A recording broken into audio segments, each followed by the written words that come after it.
Welcome, everyone, to the NFL Draft Day edition, Mixing Up with Mintz on YouTube, on our new YouTube channel.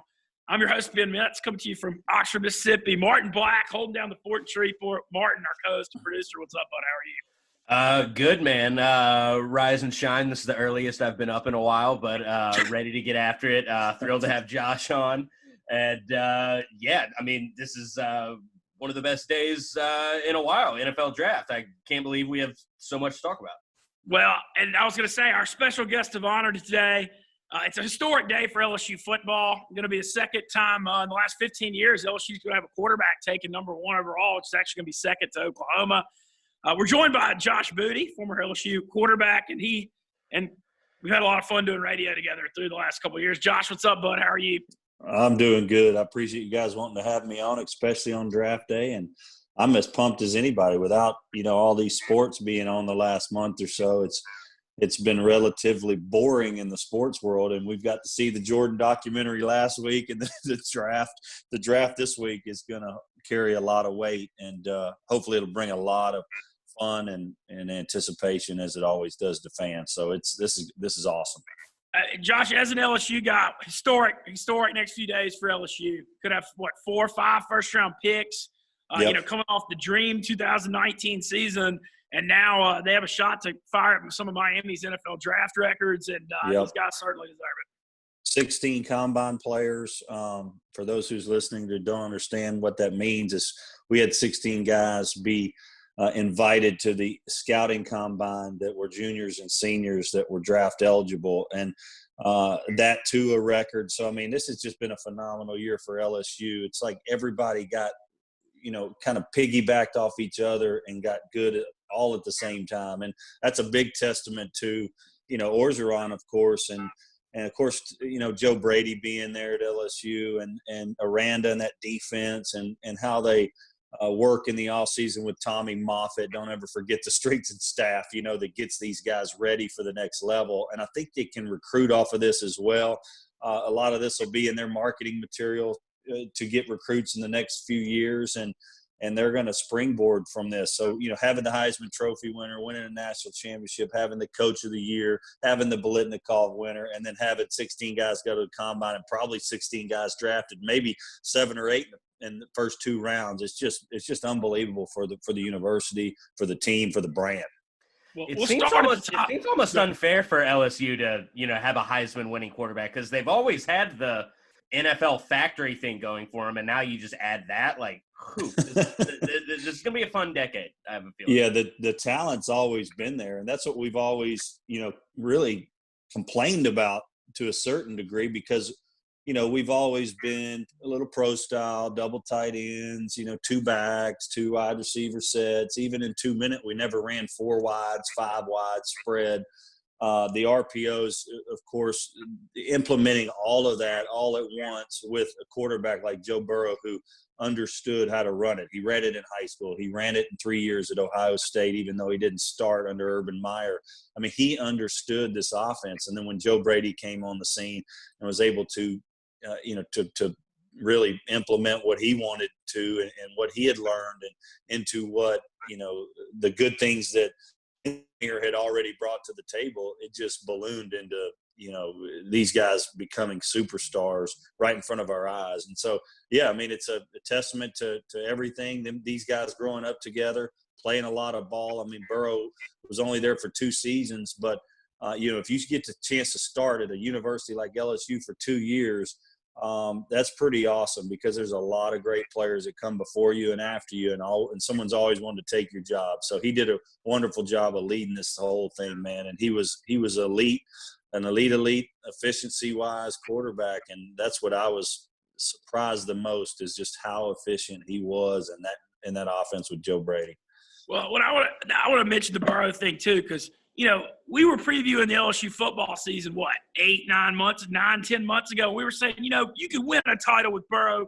He's a gamer. He's a leader. He's a coach's son. Matt Mock, similar.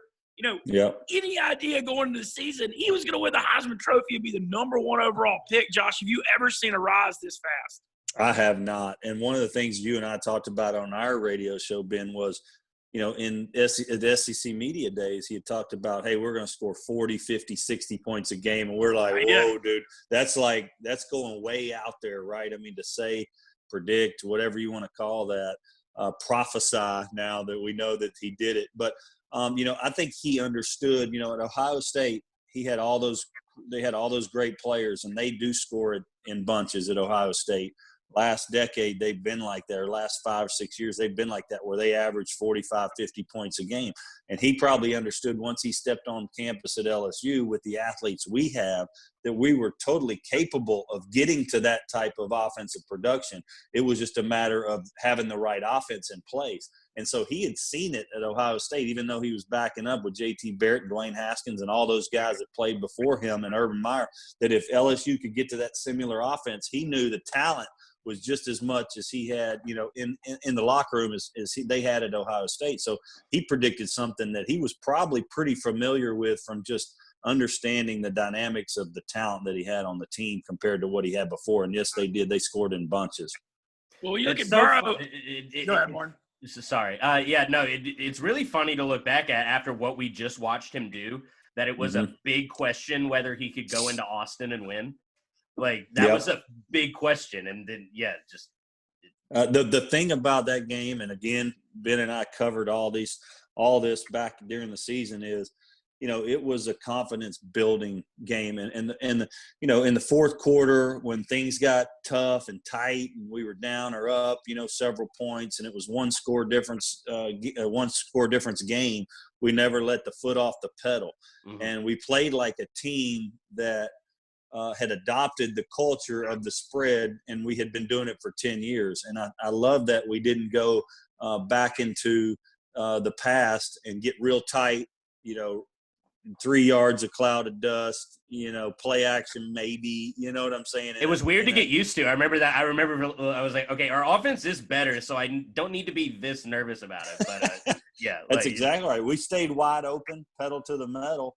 And Burrow had the confidence, and Orgeron and them had the confidence to continue to run the offense that they had prepared to play the game doing. So that's what I was most impressed with in that game. And then the rest of the year kind of, it kind of piggybacked what they did at Texas, and we piggybacked it all year long. And we're never, we never took the pedal off the metal, which was fun to watch. I think that's what the fans enjoyed most about last year, is that it was just an onslaught of offense from the get-go to the last whistle.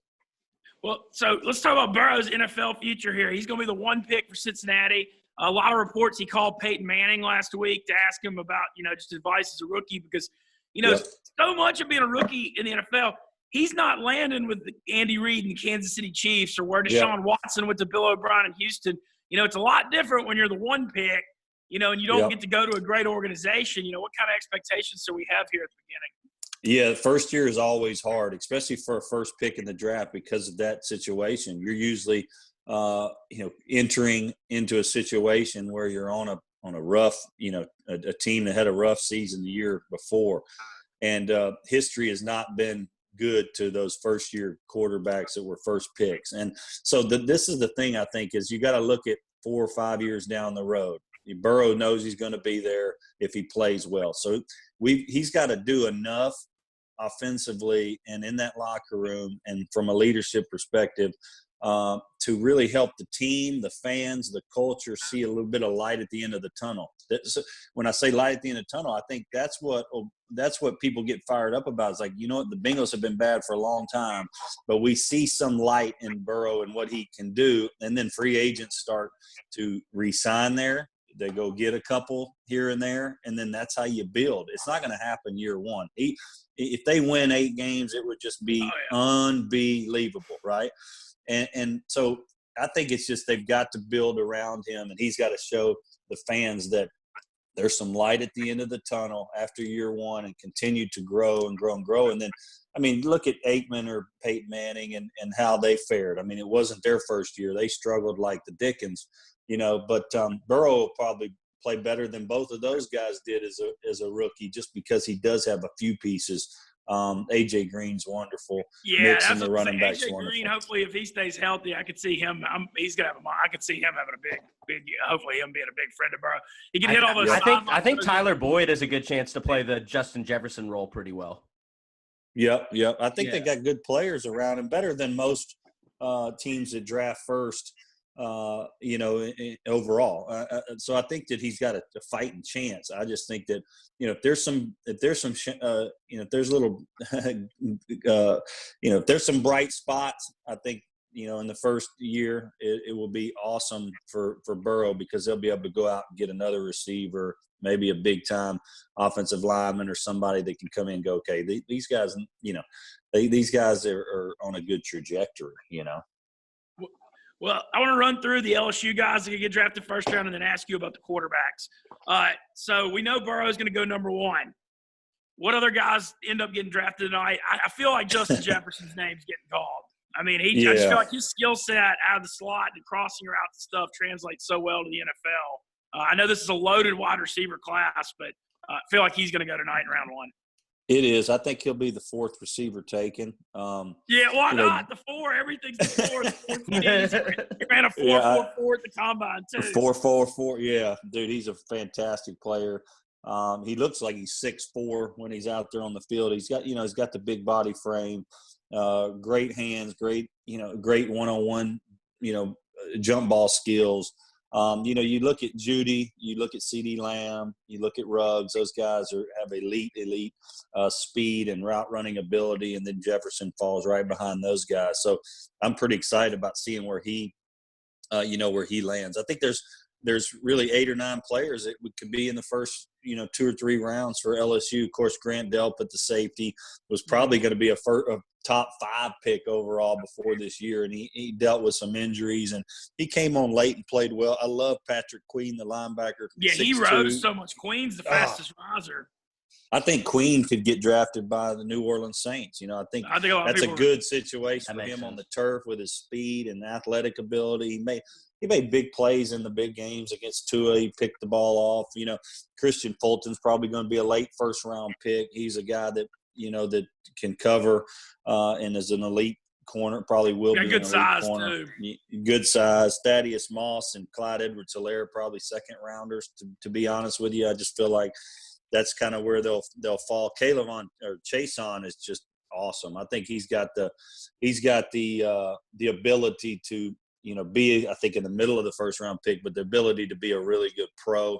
The same thing as Queen. He's got that speed factor that in the NFL, if you get him in the right situation with off that edge rusher, man, those guys are keys to winning, championships. And so you got to look at his body frame and go, dude, that guy's like a little Javon Curse coming off the edge, with a little bit more thickness. So I really like him a lot. So those are the guys that I probably paid the most attention to out of all the guys. Yeah, I think Christian Fulton's going to go tonight as well, because I think there's a lot of teams apparently that are really interested in C.J. Henderson, but only one team. I like Fulton. I think maybe Tennessee at 29.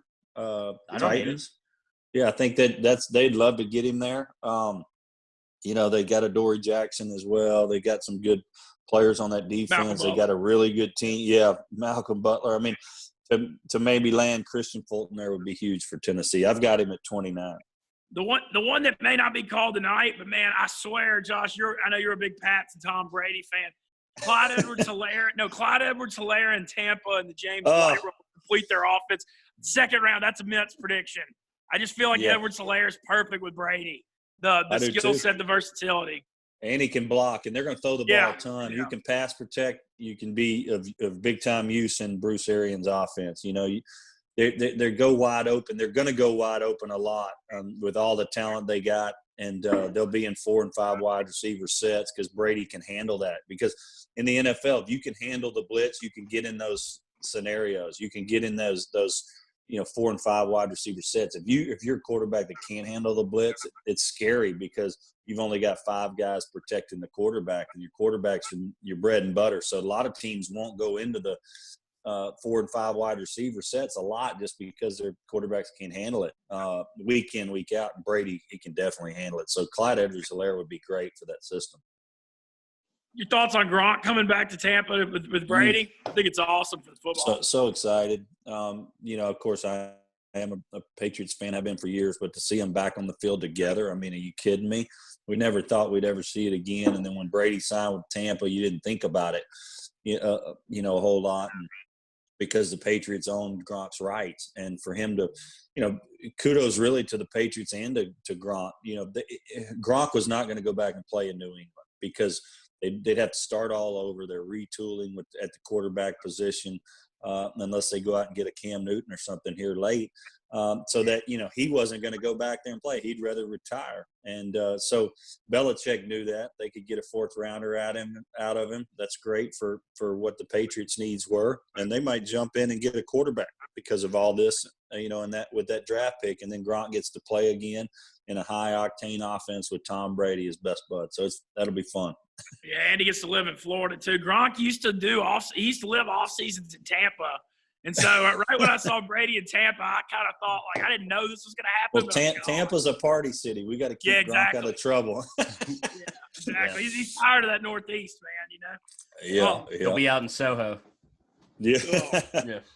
Yeah, the Saints-Bucks thing is, you look at Sean Payton, Bruce Arians, and Drew Brees, Tom Brady, and all of a sudden the Saints-Bucks thing. I mean, I know it'll only be a year or two of it, but man, these are gonna be must see. It's gonna be fun. Well, you got two of the greatest quarterbacks, of all time, and Brees has broken every record known to man, and Sean Payton has done an unbelievable job, and Michael Thomas is the best pass catcher in football. And you go up against Brady and Gronk and really Mike Evans and Godwin. Yeah, they got so much talent now, and Bruce Arians brings another dynamic to Tampa. He's hungry and he's ready to go. This draft's going to be fun because they're going to add pieces to both these puzzles, tonight and tomorrow and Saturday. So it's going to be fun to watch. But this division is going to be probably the funnest division for me to ever watch as a former quarterback, because you got Matt Ryan, who might be a Hall of Famer too in the division, and Bridgewater, a guy that last year went undefeated. Joe Brady calling the plays for Bridgewater is going to be interesting. Yeah, Joe Brady, and then you got Christian McCaffrey, who could be an MVP, who is an MVP candidate. I mean, so this division is about as good as it gets in football, or we've ever seen in football, really. Well, tonight, so we know Burrow's going number one. Talking about the other quarterbacks that could go first round. All the talks about Tua first. Yeah. Right now the Dolphins at 5 need a quarterback. The Chargers at 6 need a quarterback. People are talking about the Lions at 3 maybe moving back. That pick could be for sale. Do you think Tua or Herbert goes first? I would take Tua, just because I think he's got the quick release, the quick feet. His resume is unbelievable. And people say, he's got great players around him, and he's, thrown a bunch of touchdowns, not a lot of picks. And, but the resume that he built, he walked onto campus and everybody loved him. He wanted even Nick Saban knew he had to get this guy on the field amongst all those great, great players that he's got there at Alabama. And just to practice at Alabama for 3 years, and gain the experience from those practice sessions, because, that offense is great, but so is that defense. And Saban, he does a lot in practice to try to win practices on the defensive side of the ball. So, Tua's seen a ton defensively just from what Saban throws at him for 3 years in practice sessions with all those players. I mean, you can't get any closer to the NFL, gaining valuable experience in a practice session than you can at Alabama, having to go up against Nick Saban and his defense every day in practice. So, the NFL won't be anything much more than that, other than these guys know where they're going. There might be a little bit better, speed-wise, and understanding the knowledge of the game helps with that. But from an overall perspective, I mean, I think Tua has probably had to battle for 3 years against Nick Saban in practice session, and that's invaluable. I think Herbert his upside's unbelievable. 6'6", 237. He's a ridiculous frame, great thrower. Ball comes off easy. He can make all the throws. I mean, it's, you know, a lot of people have fallen in love with him. His numbers weren't bad, 32 touchdowns, 6 picks. You know, Oregon kind of dinks and dunks and takes some shots every now and then. They didn't really have a good receiving core this year either. They didn't have a great receiving core, and his numbers were still good. So I think, you know, he looks like the prototypical quarterback, a guy that you could build your team around. No injuries, really smart guy. Did great on the Wonderlic. You know, Tua did not. So I mean, it's going to come down to, you know, preferences, I think, from these organizational standpoints on who they're going to draft. But, you know, Tua clearly has been injury riddled and had to go through 2 big injuries and overcome those. But if those injuries were not a part of this equation, Tua by far goes before Herbert in this draft. So I would stick with that if I was the Dolphins and go Tua. But, you know, Tua's from Hawaii, and L.A. is a lot closer to Hawaii than Miami. So, you know, and they're both warm weather climates, both great places to play. So either one, all said, you've got to be happy with where they end up.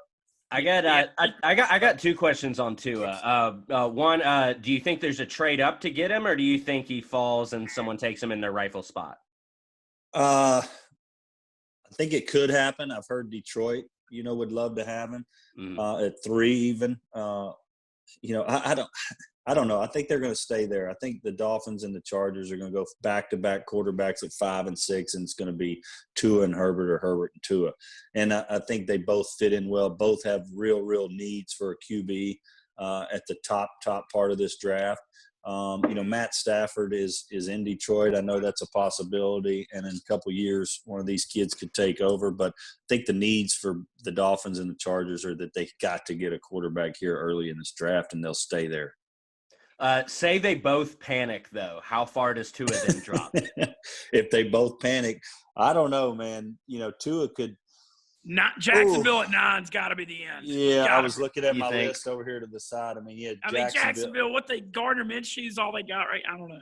Yeah. I don't think he would fall past 9. You're right. I mean, Jacksonville definitely needs one. You know, the Las Vegas Raiders are at 12. I mean, you know, Derek Carr is there, but you know, I don't know. I think you're right. At 9 at Jacksonville, he ain't going to go below that. Jordan Love projected to go late first round. I know you kind of knew the guy who was his quarterback's coach out in California. You know, what are your thoughts on him and his NFL future? I don't know a ton.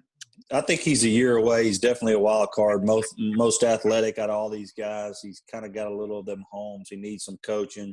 He's competitive, but can he throw the ball in time and accurately? You know, can he hit the layups? Can he hit the free throws? You know, can he make all the little throws that, you know, we know he can make all the downfield throws, but he's just been inconsistent with that big arm. So, you know, I like him a lot. I think he's another one the Saints might go after there at number 24 because, you know, that's kind of where it looks like he could land and around the, you know, 20 to 30 range. So I don't know, maybe they groom him to be the next signal caller in New Orleans. Okay, I love doing the random draft calls. Jordan Love, Pittsburgh Steelers to replace Big Ben eventually. Oh, that would be good. But, you know, like thinking about it, like he's got another year or two, you know, Ben's probably got another year or two.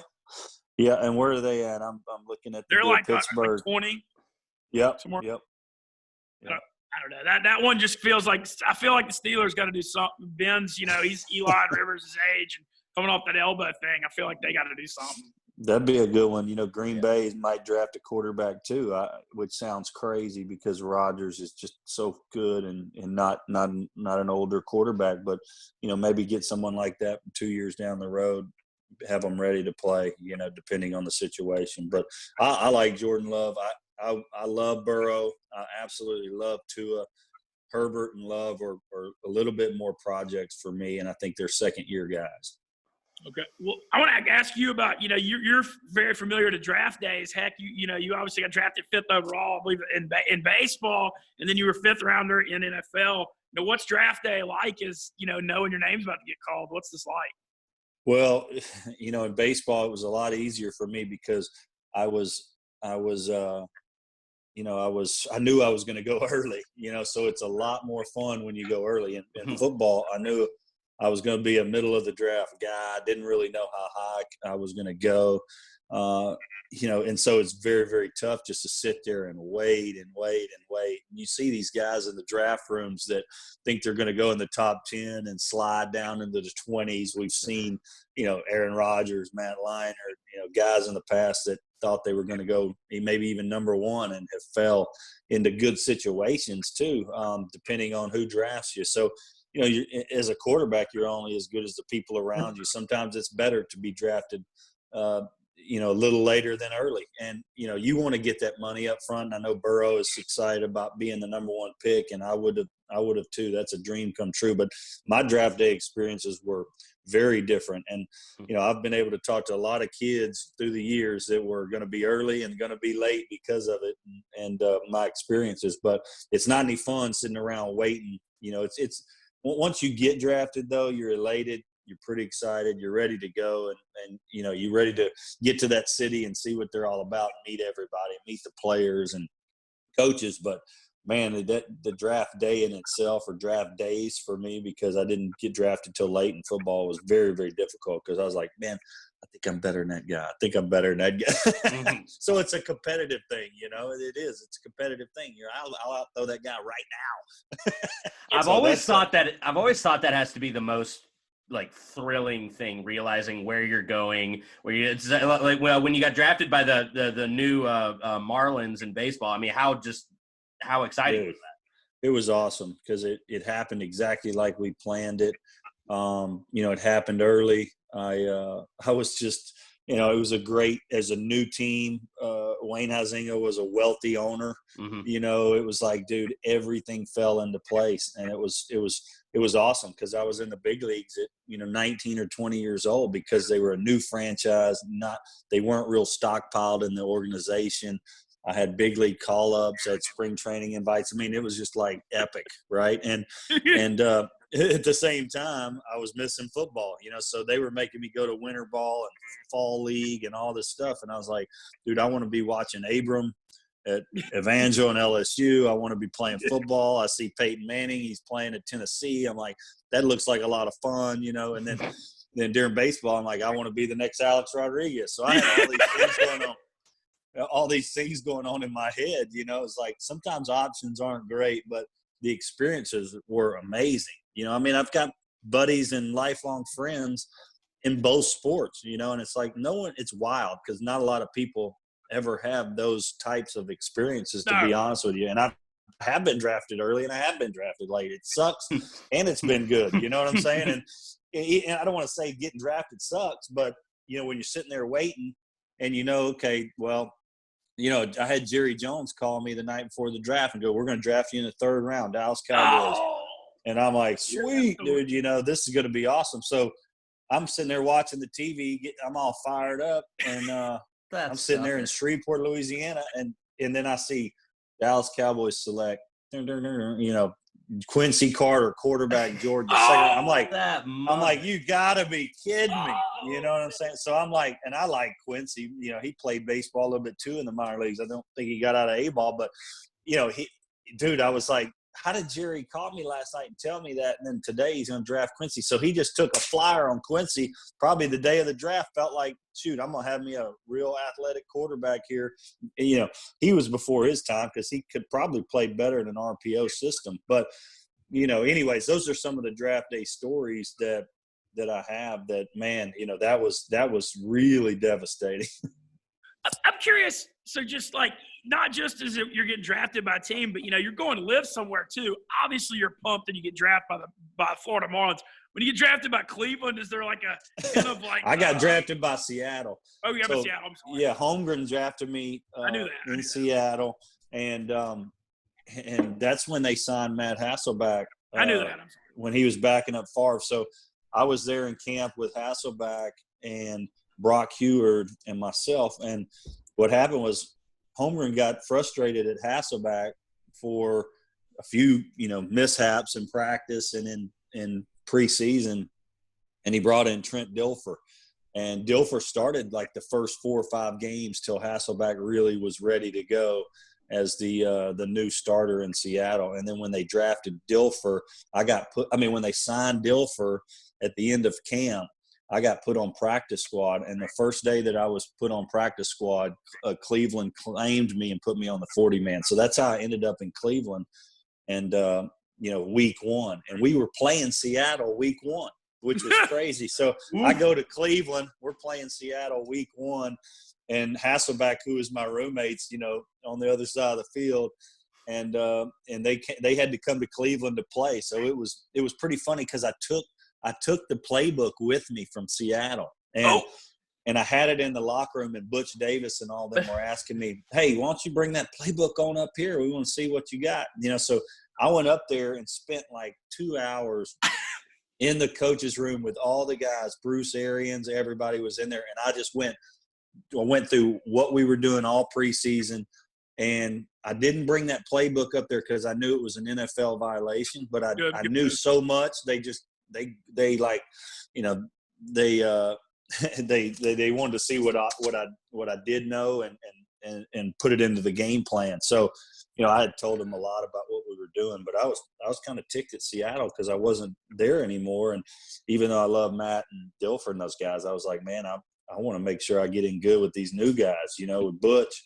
And so anyways, I was up there doing that the first week. And then I had Holmgren called me like on a Wednesday and go, dude, we noticed you didn't turn in your playbook. We're going to turn you into the league office if you don't send that playbook back. So I put that thing in a FedEx package and sent it right back.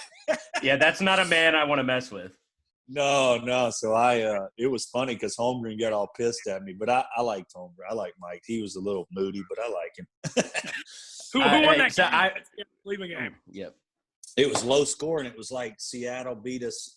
We ought to look it up, but it was like Seattle beat us 13-6 or 13-9. So your info helped the defense then. Yeah, I helped Cleveland get close. The second year I was there in Cleveland, we went to the playoffs and played Pittsburgh in a wild card game, and it was a overtime game, like 42-36 double overtime game in at Heinz Field, and that was the last time Cleveland's been to the playoffs. Was that second year I was there.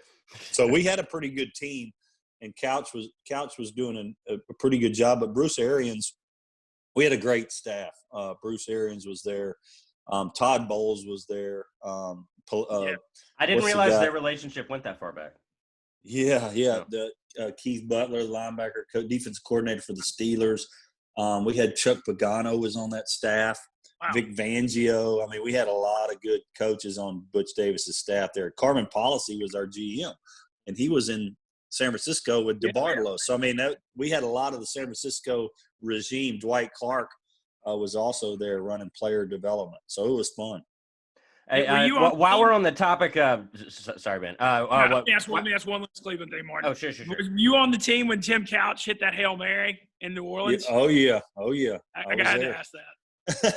I was there, man. I was on the sideline for that game. And, New Orleans, I think it was Aaron Brooks was the quarterback in New Orleans at the time. So this was pre-Breeze,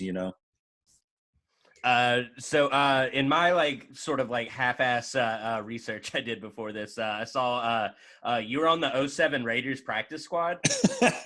I was on the team. I was never really on the practice squad. I was on the team until the first week of the season, and the last week of camp, and then I got cut because same thing. Jamarcus Russell was there, and Lane Kiffin had brought me in to really just be probably a babysitter for Jamarcus, and because of LSU and our connection and everything, he's like, anyway. So I was there, and he was not ready to play at all, and he was about 300 pounds. Yeah, we all knew.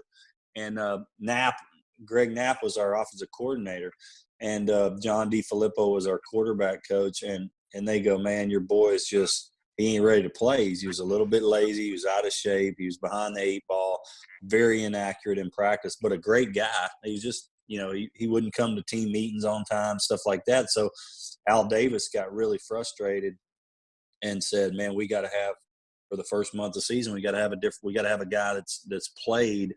And me and the other quarterback, Andrew Walters had never really played, and so he was like, "We got to bring in Dante Culpepper." So they brought in Dante Culpepper to start the first month of the season until Jamarcus understood the offense, and then that's when I got released. They had to bring Dante. If Jamarcus would have been ready, I'd have probably stayed there for 3 years. But it's just, that's how the NFL stuff works. As a backup, you kind of, you got to kind of fit in where you get in where you fit in. Mm-hmm. So how's this quarantine going for you? You just playing a lot of golf, working out a lot? Well, I don't know about working out. I've got my sleeveless shirt on right now. Yeah, that's what it looks like I ain't working. Guns out. Let's go. So, anyways, I've been playing some golf. I got my handicap down to like a 3, which is good because I've been in the evenings. I've been playing with Brett Bess, who actually played at LSU as a wideout and played for the New Orleans Saints under Mike Ditka. Was a real receiver, special teams guy down in New Orleans, but played at LSU receiver, and he was the strength coach of the Cowboys for the last 8 years, assistant strength coach. So me and him have been playing a lot of golf here in Dallas. Nice. And you said your nephew, General, getting ready to play for Allen, the famous high school, this fall. You're about to head out there and work out with him? Yeah, I'm going to go out and train those guys. He's got several receivers that are really, really good. He's got a set of twins, like 6'2", 210, like receivers. And they're actually kids from Minnesota that moved down to Allen several years ago and have been playing. And both are getting a lot of scholarship looks and offers. And so General and I and them, we got and throw a couple days a week. And I just kind of, manage that practice for them. But so I'm going to go work out with them today at Allen High School, yeah.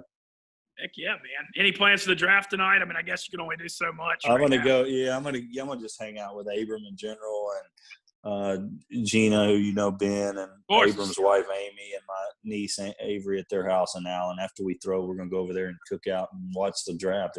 I can't wait. Heck yeah. Well, Martin, you got anything else you want to ask Josh? I know I'm sure you're hitting the radio circuit harder. Yeah.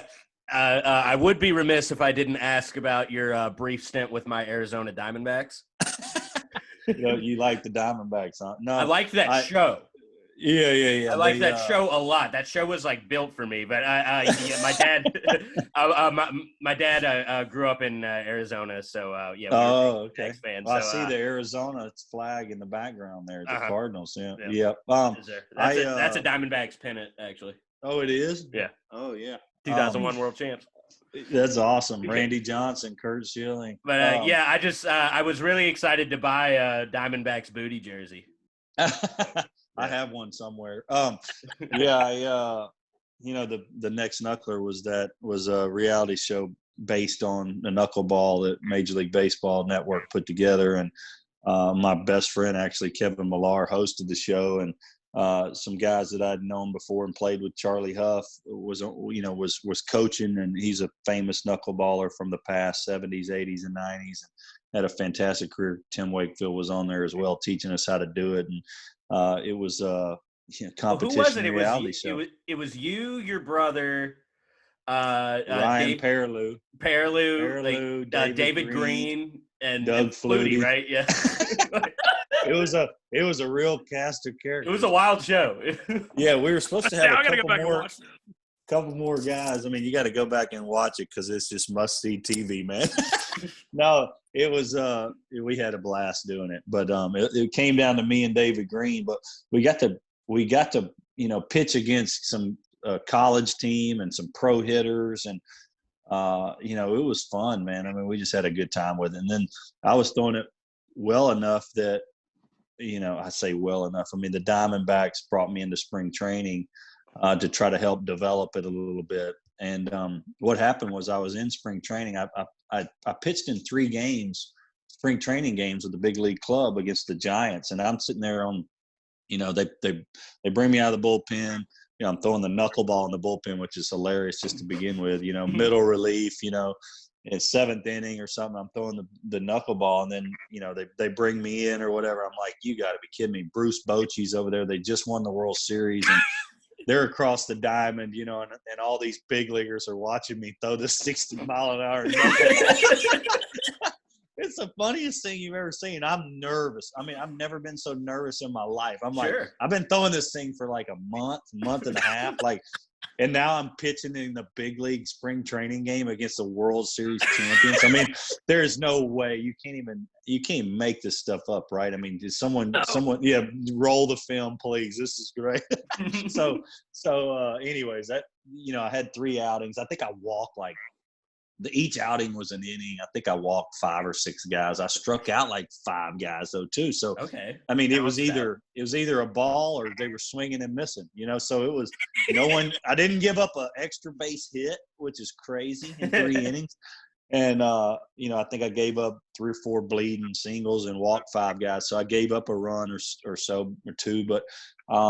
One outing I struck 2 out of 3 and got a ground ball and two Ks swinging. It was like, dude, this is unbelievable. They're at against the Giants at their place. But anyways, then they were going to send me to extended extended spring training, and the Marlins called and said that they still own my rights. And I guess that they had my rights forever when I left to go back to LSU to play football. So I shouldn't have even played one, I shouldn't have even ever been able to go into the locker room in Arizona. So they were like, oh, wow, dude, this is not going to happen. So they were like, well, so Arizona goes, well, you can, if y'all want it, Florida goes, if y'all want him, you're going to have to pay like, 10, 15, 20 grand to have his rights or something. And Arizona's like, we're good. So, I think that was kind of the end of it. They're like, we're not going to negotiate on this deal. This is just kind of for fun. And if it worked out, it worked out. But they were talking about sending me to Mobile in AA and riding the buses again in the Southern League. And I was like, oh, Bay Bears. Yeah. I'm like, that ain't happening. Oh, man. Well, Josh, man, just love catching up with you, man. Always just love doing Ben and Booty the last couple of years. And yes, sir. Glad to see things going well and can't wait to hear some reaction. We'll try to get you next week to react to all this NFL draft because, man, it's going to be wild. Let's do it. Tell us you guys end up. It's going to be fun. Let's do it. We'll talk about all this stuff, and I appreciate you guys having me. Always a blast, man. Love you boys. Thanks, sir. All right, y'all have a good day. Thanks, right, Josh. Man, that was awesome, Martin. That was incredible. Good job, guys. Yeah, getting that Quincy Carter draft story he shared. That's on. Oh my God, that's dude! It's Quincy's second day in a row getting a mention on the show. Oh, really? Yeah, we do. We talked about him with Art. We talked about his Shreveport Battle Wings run. Battle Wings run. Yesterday. Hey, Ben, I'm gonna be on Feinbaum today at like 3:15. Okay. Cool. I'll definitely have it on. What else? I saw you were on Jacob Hester yesterday. Hanging with Hester yesterday. You're on a ton of stuff.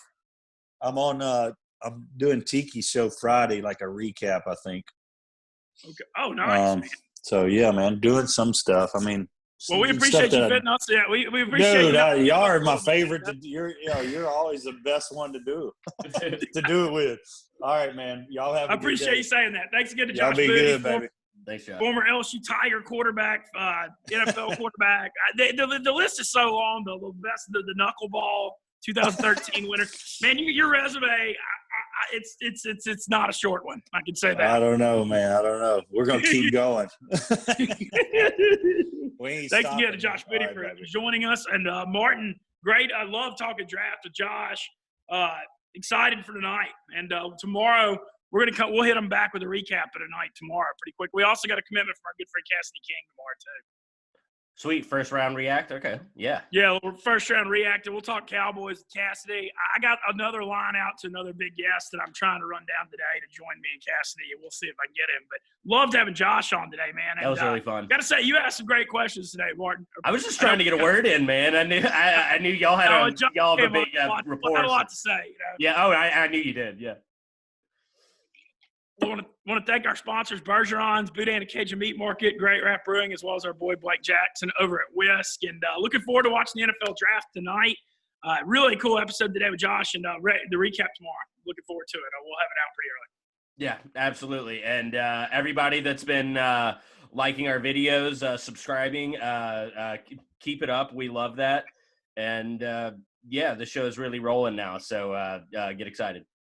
Heck yeah. Well, thanks again, Martin. I appreciate it. Thanks again to Josh Booty for joining us. We'll be back up on Friday with a react to the NFL draft at first round. And thank y'all for subscribing to the Mix It Up Mintz YouTube channel.